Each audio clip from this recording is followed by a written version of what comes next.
عقائد میں عقیدہ توحید ہے. توحید میں یہ بات طے کر لیں کہ جو رب کے کام ہے وہ مخلوق نہیں کرتی. وہ کوئی بڑے درجے کی مخلوقات کے سردار انبیاء کیوں نہ ہو، لیکن جو کام اللہ کے ہیں وہ اللہ کے. مخلوقات میں رب کے کام نہیں ہیں. نہ اللہ نے اپنے کام بانٹے ہوئے ہیں بھی کچھ تم لے لو کچھ میں نے رکھ لیے ہیں، یہ نہیں ہے.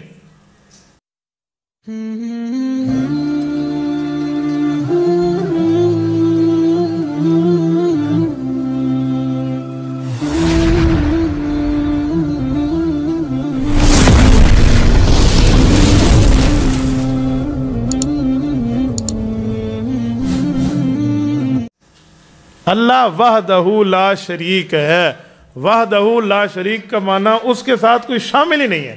نہ اس کی پارلیمنٹ ہے، نہ اس کی کیبنٹ ہے، نہ اس کی کابینہ ہے، نہ اس کے وزیر ہیں، نہ اس کے مشیر ہیں، نہ وہ کسی کا محتاج ہے، نہ اسے کسی ہیلپر کی ضرورت ہے. یہ توحید میں 100% بندہ ذہن میں بٹھائے. ہمارے ہاں یہ جو بات چلتی ہے نا کہ چھت پہ چڑھنے کے لیے سیڑھی چاہیے، سیڑھی ہوگی تو چھت پہ جائیں گے. تو اللہ تو بہت بلند ہے، اللہ تک پہنچنے کے لیے ہمیں کوئی چیز چاہیے. یہ چھت اور سیڑھی کی مثال دینا مستری اور مزدور کو، رب العزت نے اس مثال کی جڑ کاٹ دی ہے. فرمایا وَنَحْنُ أَقْرَبُ إِلَيْهِ مِنْكُمْ وَلَكِنْ لَا تُبْصِرُونَ. میں تمہیں سب سے زیادہ قریب ملوں گا لیکن تم مجھے دیکھ نہیں سکو گے. وَنَحْنُ أَقْرَبُ إِلَيْهِ مِنْ حَبْلِ الْوَرِيدِ. میں تمہاری شاہ رگ سے بھی زیادہ قریب ہوں. یہ مثال یہاں نہیں بیٹھتی.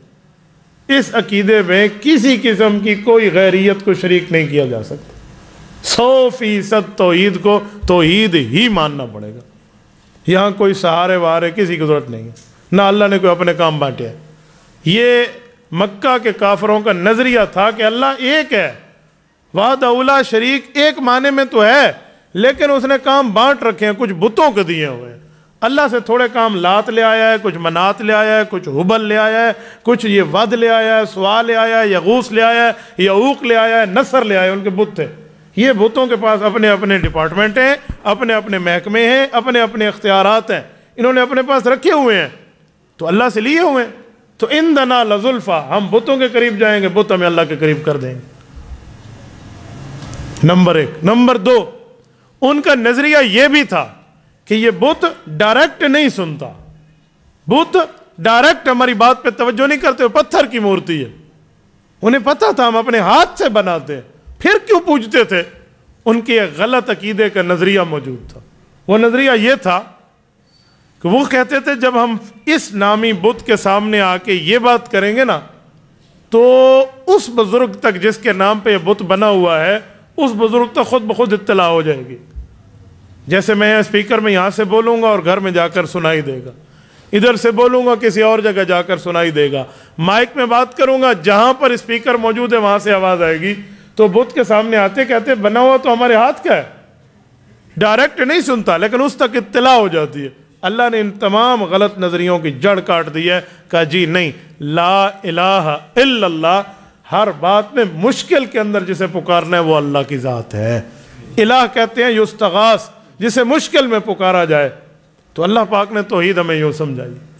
تو توحید میں کسی قسم کوئی بڑی شخصیت کوئی چھوٹی شخصیت، حتیٰ کہ کتنا بڑا درجہ کیوں نہ آ جائے، یعنی امام الانبیاء صلی اللہ علیہ وسلم جن کے لیے یہ کائنات بنی ہے، حضرت آدم تا حضرت عیسیٰ علیہ السلام کو نبوت حضور کی وجہ سے ملی ہے.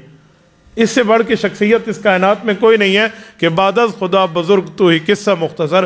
حضور علیہ السلام کی ذات کو بھی توحید میں نہیں رکھا گیا، توحید اس حد تک. تو یہ اپنے ذہن سے ہم یہ نکال لیں کہ کوئی نہ کوئی معاملہ موجود. توحید میں کمی کسی جگہ رہ گئی ہے نا، 100 حج کر لے بندہ اور اگلی صف کی نمازوں میں مصلی توڑ کے بیٹھ جائے، اس کی کمر سیدھی تھی بالکل جھک جائے رکوع کر کر کے، اس کے ماتھے پہ اتنے بڑے محراب کا نشان آ جائے، توحید میں 1% بھی کمی ہے نا، یہ مشرک ہے، یہ مومن نہیں ہے، موحد نہیں ہے. 1% بھی کمی ہے. تو سب سے پہلے عمل کے بجائے ہمیں عقیدے کو دیکھنا چاہیے. بعض اوقات بندہ عقیدے میں ایسا غلط بیٹھا ہوتا ہے جس کی وجہ سے اس عمل کا وجود اور عمل کا ثواب ہی نہیں ملتا. عقیدہ توحید ایسی چیز ہے جس کے لیے اللہ پاک نے رسول اللہ صلی اللہ علیہ وسلم کو فرمایا.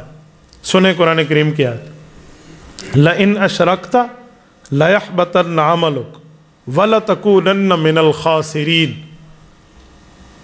شاید یہ قرآن کریم کی آیت نہ ہوتی نا تو میں اتنی جسارت اور جرأت نہ کرتا کہ میں اس کا ترجمہ کر لوں۔